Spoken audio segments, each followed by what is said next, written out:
Re-Zero, Arc 7, Chapter 14, Unbridgeable Values.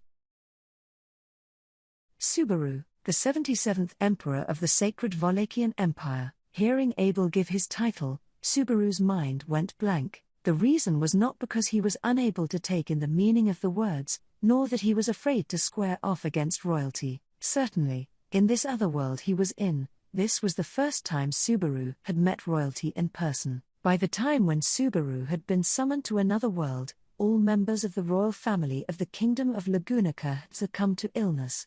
Felt was suspected of being a surviving royal, but Felt didn't recognize herself as such, and since she had nary a trace of anything like royalness, she didn't count. In that respect, of all the people Subaru had met in this world, the ones of the highest station were the people he happened to see at the place of the royal selection, the dignitaries of the Council of Wise Men, or perhaps the Duchess Crush. Roswell was also a margrave of a remote region, which in itself was a high position. Actually, as Emilia was a royal candidate in the selection of the next sovereign, what kind of position did that correspond to? Subaru, wait, this isn't time to be running away from reality. Subaru restrained himself before his thoughts could become scattered and chaotic. In any case, the important thing was that Abel had revealed himself to be the emperor.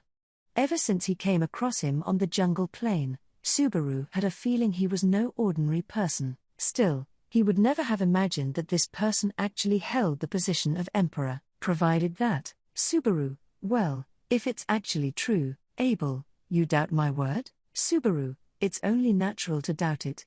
How is it in the middle of a forest I just happened to get stuck with the most preeminent person in the country? I can easily believe your brazenness is emperor class, but, then, Subaru paused, and scowled directly at the fiendish face Abel wore. From Abel's side, only the sharpness of his gaze could be felt as they stood facing each other, which was not fair. Certainly, there was a strength of will in Abel's voice that only a person of importance could possess. Having come in contact with people of various stations in this world, Subaru's intuition verified that. Still, that was not what this was about. Subaru, it's like I said before. How the hell am I supposed to trust a guy who doesn't even show his face, huh? Opposite the open fire, through the flickering flames, Abel considered Subaru's words. Subaru glared harshly at Abel's masked visage, referring to the words they had exchanged while he watched the burning encampment in a daze. Abel's face had been concealed by old rags rather than a mask then, but he had said the same thing to him. And finally, having heard that, Abel had undone the binds and revealed his face of his own accord. Abel, you are a tiresome man, going on and on about inconsequential matters. While saying that, he set the mask to the side. In that same moment, Subaru, Abel, what is with that insolent look? There is nothing about me that is exceptionally different from you. Subaru, that's true, in part. I'm sensing God's spite in the arrangement. Staring fixedly at Abel's face, the irony of it struck Subaru. It could be said that Abel and Subaru were similar. However, that was only speaking in broad terms. When broken down to a finer degree, they were different on a grand scale. Glossy black hair, an imposing sharp-eyed look. It was an overbearingly powerful impression, but his devilish face had a peculiar charm that was difficult to look away from. That was the countenance of the Emperor of the Sacred Wallachian Empire. Nevertheless, Subaru had no recognition of that face. From his position as a knight of the royal selection candidate Emilia, he had, somehow, also become involved in national affairs of a neighboring country. Subaru, is that how it is? Even though you're at the top of the nation, your face is, Abel, there is no reason you would know it. From the beginning, my face has not been seen outside of the imperial capital. The reason being there are far too many in this country aiming for my head. Subaru, so it's for self-defense? You must have really stirred up people's resentment, huh, Abel? No. It is because being powerful is the creed of the citizens of the empire. The weak-willed must die, the frail must die, and the cowardly must die. Because the strong deserve to have it all. Subaru, Abel, the position of the emperor is also no exception. It is the grounds for the empire's unparalleled strength as a nation. Resting his chin on his own knees, Abel spoke of Wallachier's extreme ideology, leaving Subaru at a loss. His words were not false. Having spent a few days at the Imperial soldiers' camp, Subaru knew it too. Todd and the other Imperial soldiers would likely greatly approve of Abel's words just now, them included. The citizens of the Empire earnestly believed in the notion that victory would balance out everything. The way they existed was the embodiment of, long live the Empire. If they could fulfill that, then they would not hesitate to burn down the jungle to exterminate a tribe. If they could fulfill that, launching a surprise attack on their fellow countrymen and massacring the soldiers was also. Subaru, wait, that doesn't make any sense. Abel, what is it? Subaru, for example. For example, if you were really the Emperor, then why did you attack the Imperial soldiers' camp? If you just walked over there and spoke with the camp's higher up, then, Abel, fool. How could I saunter over there with such nonchalance? I do not have a desire to end my own life. Do not lump me in with yourself, Subaru. I don't have a death wish either. But, suicide? Subaru did not understand the reason as to why an emperor interacting with his country's soldiers would be referred to as a suicidal act. To Abel, all of those Imperial soldiers should be his subordinates. It was unreasonable to consider it as a suicidal act to interact with them. No, there was a way to rationalize it, that was, Subaru, if I haven't misheard it, then. Did you say you were ousted from the position of the Emperor, Abel? It seems like you did not fail to hear it. However, I have also announced that I will not repeat myself. Subaru, don't joke around. It's an important section, isn't it? Is it true that you've really been kicked out of the Emperor's? With Abel's unchanging expression, Subaru started to doubt whether he was a human like Subaru himself, or not, because if Abel's circumstances were just as Subaru had predicted, then he must be in a situation that was practically hopeless. The thought made Subaru hesitate to continue his words. Abel, your way of thinking is correct. However, Abel nodded, stepping over Subaru's hesitation with ease. In front of Subaru, who was holding his breath, Abel's gaze was lowered ever so slightly, staring at the burning fire. The wood crackled amidst the flames, and the faint noise sounded as if they were throes of death. Abel closed one eye whilst listening to it. Abel, the group of Imperial soldiers that had been deployed outside of Budim were dispatched by my political opponents, in order to dispose of me. To be precise, you have become embroiled in this, Subaru, but, the people at the camp didn't say anything about that. They said their objective was to negotiate with the people of Shudrak in the forest. It was not like Subaru had the ability to see through someone's lies. Even with that, he thought it unrealistic to consider that everyone, in a place where dozens of people had been crowded together, had coordinated their stories to match each other's, all just to deceive the outsiders who were Subaru and Rem. That was why the Imperial soldiers, Todd and his group, had believed they were after the people of Shudrak. Subaru, though, capturing you being their true objective is, Abel, do not beat around the bush. They were plotting an attack. You are the one who said that. And then, in order to protect yourself and the woman, you have weighed the Shudrakians and the Imperial soldiers on a scale. Subaru, no, Abel, I am not mistaken. What has already occurred cannot be changed. Those soldiers will not come back to life.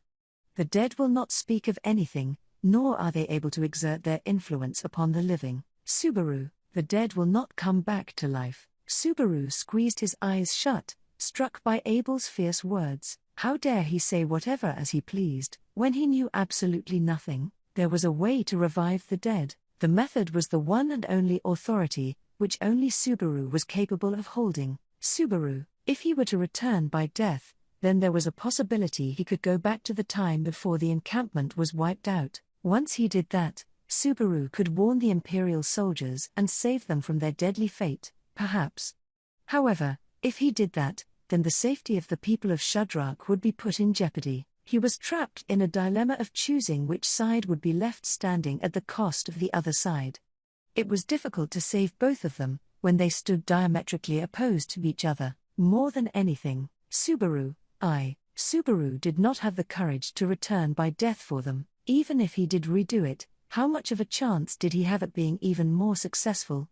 This time, the fact that Subaru and Rem were safe could be referred to as second best, rather than the very best. Asking for anything more than that was equivalent to confronting an endless challenge. In order to do that, letting his own life wear down would be, Abel, you are a foolish man, bearing enigmatic woes. As Subaru asked and answered his own question, Abel's words had abruptly disturbed his eardrums. Subaru's eyes flew open out of astonishment, unable to comprehend what Abel had said to him for a moment.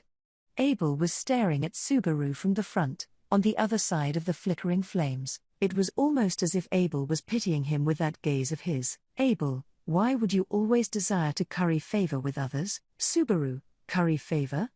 You're saying I do that? Abel, you are always gazing at others. You have intentionally constructed yourself to be that way.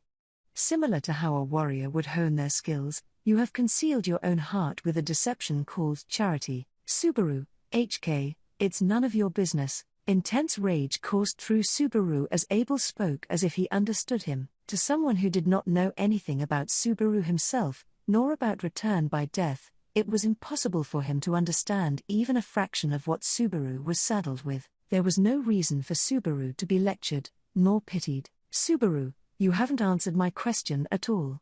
The Imperial soldiers were after the people of Shudrak. They never mentioned anything about why. Abel, it is a topic that is not disclosed to the foot soldiers. I suppose even the commander is unaware. The Emperor, having left his position, is not something that could afford to be leaked out of the Empire. Neither do I, nor those who have deposed me, wish for the Empire to be shaken. Subaru, Abel, additionally, it was inevitable that they would target the Shudrakians. Forced out of the Emperor's throne, the only hand an emperor can take after escaping the capital are the Shudrakians. Therefore, killing the people of Shudrak is equivalent to cutting my hands and feet and sinking me to the bottom of water when I am already half drowning. Letting Abel's nonchalant explanation sink in, Subaru's questions melted away. Why Todd and the rest of the Imperial soldiers surrounded the jungle? Why they sought to negotiate with the people of Shudrak to demilitarize them or otherwise exterminate them? Only now did he understand the reason for it all. Subaru, why are the Shudrakians the only ones you can rely on? Abel, an emperor of Wallachia has saved Shudrak from a predicament in times past. Shudrakians never forget their debts. There is also the lifeblood ritual. They are my path to victory, the old debt that the tribe pridefully owed to the emperor, and the way the Shudrakians respected their rituals. Driven away from the imperial capital, Abel bet on that and attempted contact with the people of Shudrak. Consequently, Abel's political opponents tried to prevent him from doing so, by dispatching imperial soldiers to the jungle to try and entomb the emperor. It was a bet with terrible odds, but one could say that he had won that gamble. Superbly defying the opponent's expectations, he repelled the enemy's first wave that was meant to corner him. However, even Subaru knew the opponent would not stay their hand here. Subaru, you and your enemy's battle hasn't ended. Abel, of course. It would end if I were to die. However, I still draw breath. Therefore, to take back my things, I shall use my utmost power to go and reclaim them. That was the Emperor of Wallachia, Abel, Vincent Obelix's choice. To Subaru, the word things that Abel had used seemed like it had an asterisk next to it, with a note saying this actually means country. The scale in which Abel looked at things was too big for Subaru. At the same time as being overwhelmed by his absurdity, Subaru came to realize something far too late. Subaru, so, you're planning to start a war using the people of Shudrak? Abel, correct. I have made them promise cooperation. The results of the lifeblood ritual and the pact they made with the Emperor before. People who extol pride are easy to manipulate. They will undoubtedly fight with me. Subaru, you're saying it wasn't enough after doing all that, retaking the Emperor's throne. To do that, there would inevitably be more battles to come, resulting in war, a fierce battle where humans would fight other humans, with their lives on the line. Abel, the Imperial camp, which had been burnt to the ground. As far as Subaru knew, there had been at least 100 Imperial soldiers there. If Abel and the Shudrakians had only attacked that one encampment, even if there were some who managed to escape, there had been over 100 casualties. If not, it was probably safe to say casualties had not reached 1,000. During the few hours Subaru spent unconscious, over 100 lives had been lost. Subaru, just because of that, throughout the days he had lived in another world, this was the experience with the most casualties. There had been victims at the white whale subjugation and at the fight with Betelgeuse.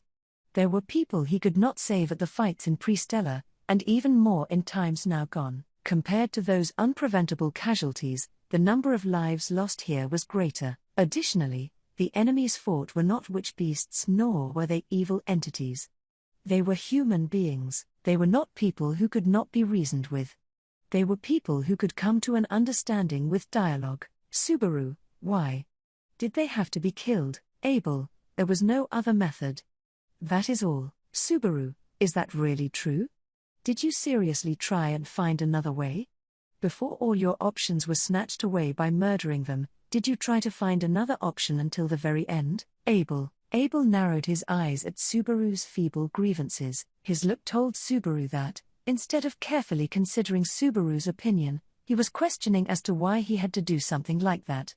He was questioning the fundamental part of Subaru's argument. It was not like he did not understand the words exchanged, nor was it that he was unwilling to partake in discourse. The reason they could not come to an understanding despite this was because Abel's ethics were terrifyingly secluded from his own. Fortunately for Natsuki Subaru, until now, he had not fallen into a situation where he had to build a relationship with someone whose values greatly differed from his. The majority of people he had encountered in this other world were rational.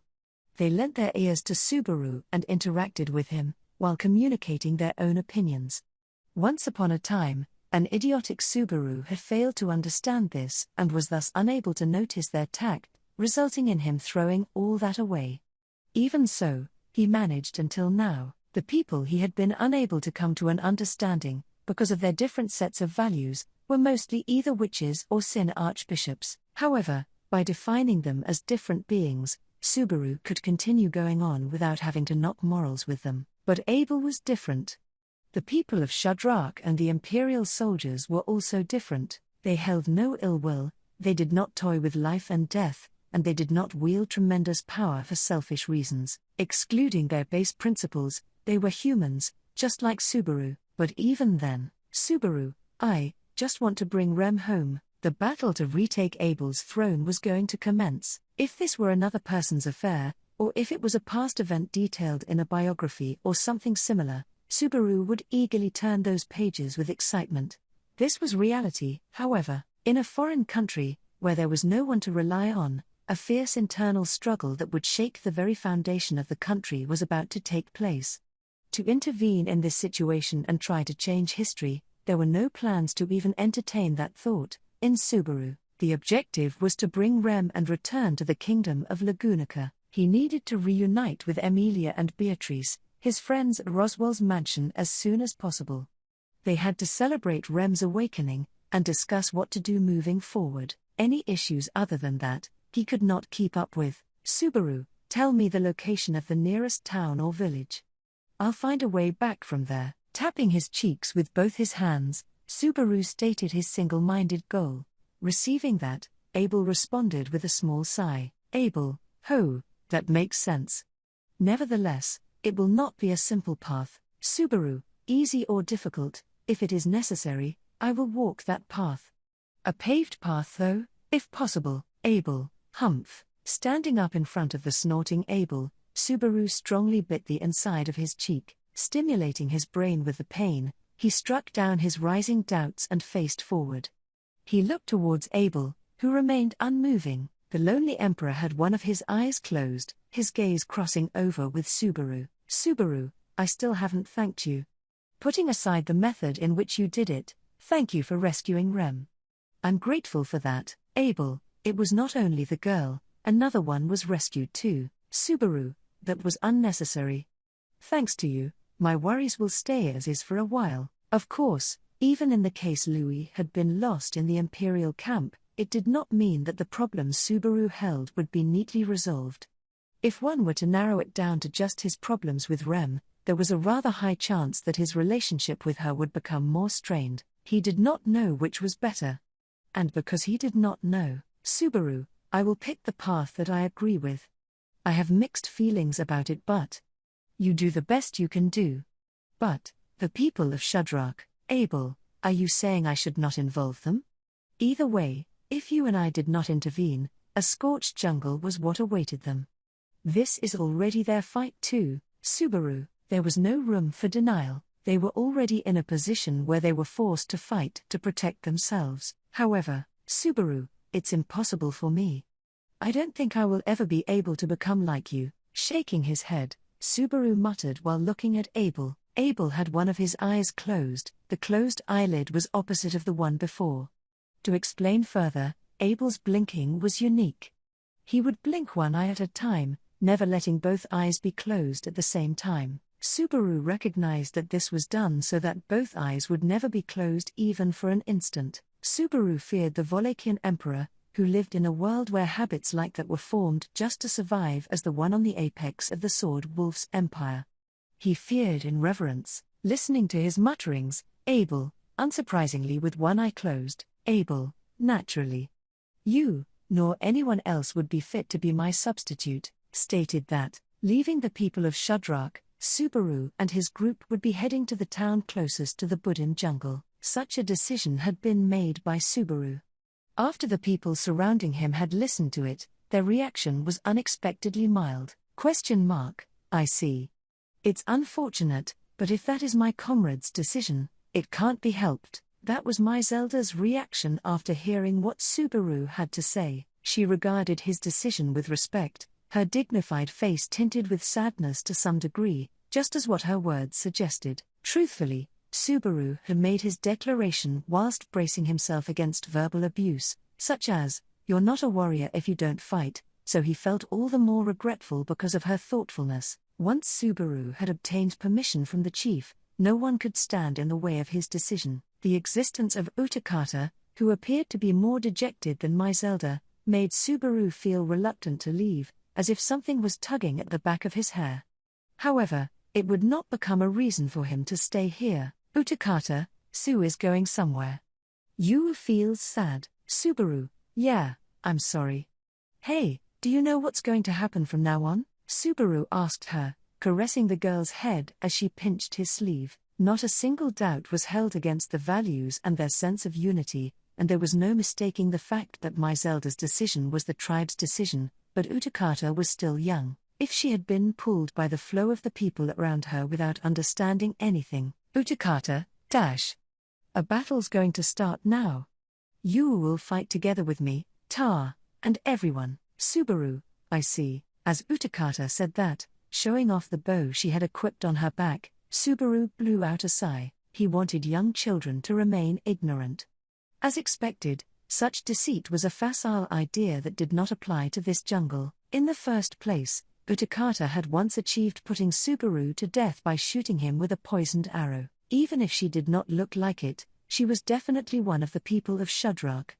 She possessed the resolve to fight, as well as the resolve to kill her opponent. Nevertheless, Subaru, don't die, Utakata. Utakata, you won't die. Make sure you don't die, too.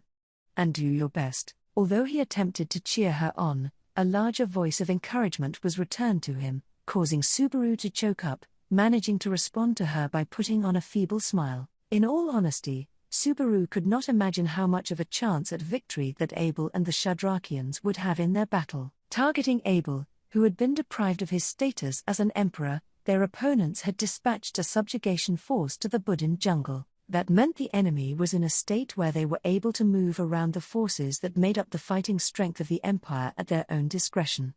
Meanwhile, the only force that Abel held were the Shadrachians, and they were a small group of less than 100 people. Of course, there was a possibility that Abel would consecutively stack victory after victory, by utilizing an otherworldly, unfathomable plan similar to the one he had used to launch a one-sided assault on the Empire's camp, forcing them to retreat. But, everything is all set. Subaru, HK. While Subaru had been controlled by the very thoughts he had supposedly casted away by changing his mindset, someone called out to him from the side, like that. Subaru immediately turned around, his shoulders jolting, and the person also widened her eyes from his momentum. What's the matter? Why are you so surprised? The person looking at the stiff-faced Subaru was Rem, who had said that. With a wooden stick in one hand and carrying a small amount of baggage on her back, Rem appeared to have finished getting ready to leave the forest, just like Subaru. Yes, when Subaru had informed her that he had chosen to leave the forest, the person who had reacted to it in the most unexpected way had been none other than Rem. To be honest, Subaru had thought she would oppose him stubbornly, therefore creating a need for him to persuade her. In the worst case, he would forcefully take Rem outside while she was asleep, having steeled himself to part ways with the Shadrakians' village with the momentum of an escape under the cover of night. However, Rem's reaction towards Subaru, who had revealed their circumstances to her with the expectation of being rejected, had been surprisingly simple. Rem, I understand. I will finish making preparations by tomorrow. That was why, even when Subaru looked at Rem once she had finished making preparations for travel, he could not really accept it as something that had actually occurred. Rem, Subaru, no, sorry, I'm all right. Yeah, your preparations look great, too. Cute, Rem, Subaru, I mean, you're reliable. Thank you. With you being such a responsible person, I'm such a fortunate guy. His reply was awkward to the point Rem stared at him with a doubtful look. It was not like he wished to curry favor with Rem. Since he was in a condition where he would be saved by Rem's lack of resistance, of course, so maintaining their current relationship was the most desirable. Ideally, he wanted her to warm up to him. However, Subaru, he could test that out again when he had a calmer state of mind. For now, his honest opinion was that he wished to distance himself from the presence of war, which hung densely in the air, as soon as possible. Rem, so, have you finished your preparations? It seemed like you had the time to be reluctant about leaving, but, Subaru, yeah, it's all good. I didn't have much baggage to begin with, and you're going to be carrying most of them. Rem, but, you're going to be carrying me. With a drop in the tone of her voice, Rem snuck a glance at the handmade, wooden framework that had been placed in the clearing. It was a wooden rack that had been assembled for Subaru to carry Rem on his back while traveling, weaved out of a combination of thick branches and vines. Rem was able to walk with some difficulty by use of her cane, but the journey from this place to the nearest town would take a few days. In the meantime, he did not know how time-consuming it would be if he were to walk at the same speed as Rem. Because of that, the wooden frame had been created through the cooperation of Subaru and the Shadrakians. Subaru, it feels pretty handmade, but there should be no issues with its durability. I already tested it out with Tarata-san, who's heavier than you, so, Rem, I'm not really concerned about heaviness or lightness, but I think you're being rude to Tarata-san. Incurring Rem's displeasure once again, Subaru scratched his cheek with a dry laugh, and then, he directed his gaze behind Rem, towards Louis, their fellow traveling companion. It went without saying, but if Subaru were to bring Rem with him, then Louis would also be accompanying them. Subaru, there's no way I could force a bomb onto every one of the Shadrak. After all, even if that was not the case, taking his eyes off a Sin Archbishop was purely preposterous. There had been many instances where he had looked away from Louis, and that meant she had had plenty of opportunities to reveal her true nature, but he did not want to let her do that from now on, even if he had started to believe that Louis's behavior was not an act, but actually genuine. Louis, the girl in question had her long hair tied behind her head, and also had her white clothes mended, her attire giving her a wholly different impression. Apparently, the Shadrakians had been fond of Louis in their village, and her repaired clothes were a gift from them. Subaru, sorry for making your tribe do pretty much everything for us. My Zelda, don't worry about it, Subaru. You have overcome the lifeblood ritual, displaying the brightness of your soul. The fact that we're lending our strength to you is obviously to honor our comrade. Subaru, comrade. Subaru dropped his eyes at my Zelda's words, as she came over to see him off, her arms crossed. He could not face my Zelda, who has been referring to him as her comrade with such friendliness. After all, he knew that a harsh battle was looming upon them, and he was aware of being one of the very people who had involved the people of Shadrak into that, yet he was trying to flee from this place. Would something like that be what a fellow comrade, dignified and honorable just as the tribe had described him, actually do? My Zelda, Don't trouble yourself about it, Subaru. However, my Zelda said that as if she had deciphered his inner thoughts. Subaru, my Zelda-san. My Zelda, we fight to prove our worth.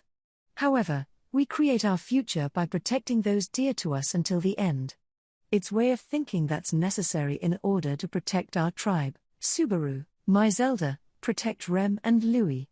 That is the honor we expect from our comrade. Subaru felt the corners of his eyes grow hot from my Zelda's straightforward words. He did not feel like correcting my Zelda, saying she had misunderstood about Louis. He had to at least fulfill that role, to answer to the trust my Zelda and the others had put in him. Or, although he would never meet the Shadrakians ever again. We're ready. Now is a good opportunity to take our leave. Right as Subaru had been spurred by my Zelda, a woman with yellow-tipped hair, waving her hand exaggeratedly, Holly, called over to him with a wide grin. Next to her was Kuna, who had a slender build, her hair dyed green. The cheerful Holly and in contrast, the reticent-looking Kuna.